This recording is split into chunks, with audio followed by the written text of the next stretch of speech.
Next up is the idea of perfect competition and economic efficiency. Okay, in perfect competition we have productive and additive efficiency and also X efficiency, which is also the same as static efficiency on here. The features of perfect competition is that there are many, many small firms, freedom of entry and exit, all firms produce an identical product, all firms are price takers, and there is perfect information. Now, clearly, this is a theoretical concept that we have, and then we can compare other industries to this. We have a shutdown price, is when price goes below the average variable cost, so we're not paying any of our fixed costs at all. At that point, the firm will close down. The firm will not close down though if it's losing money, because even in the short run, as long as you are covering your average variable costs, you'll be paying back some of your fixed costs there. So this is just a sort of a minor technical point that they might ask on an exam paper. Okay, so we've got perfect competition in the long run, and I'm just going to try and draw you a diagram of that right now. So we've got two diagrams on here. So we've got demand and supply here, and this will give us a certain price here.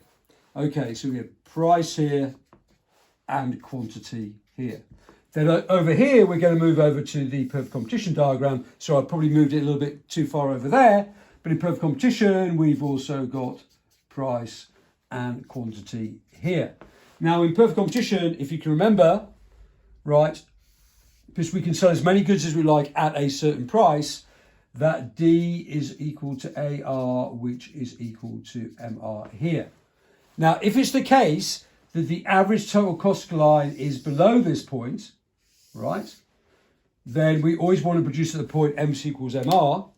So at this point here, the firm is clearly making abnormal profits of this much. So those are abnormal profits here.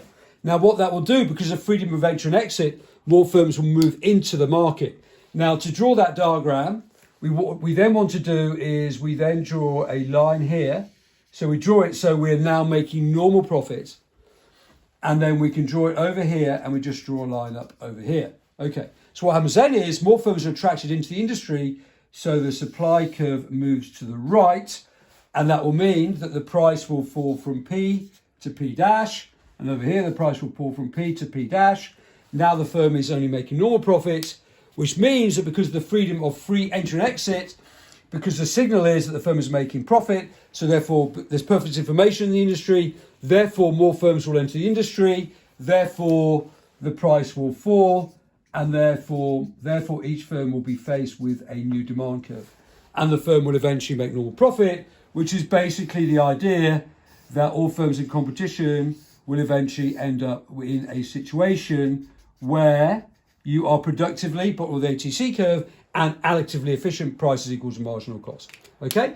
And that's why people like it. But that diagram there is a little bit harder to draw. That is perfect competition in the long run. Okay,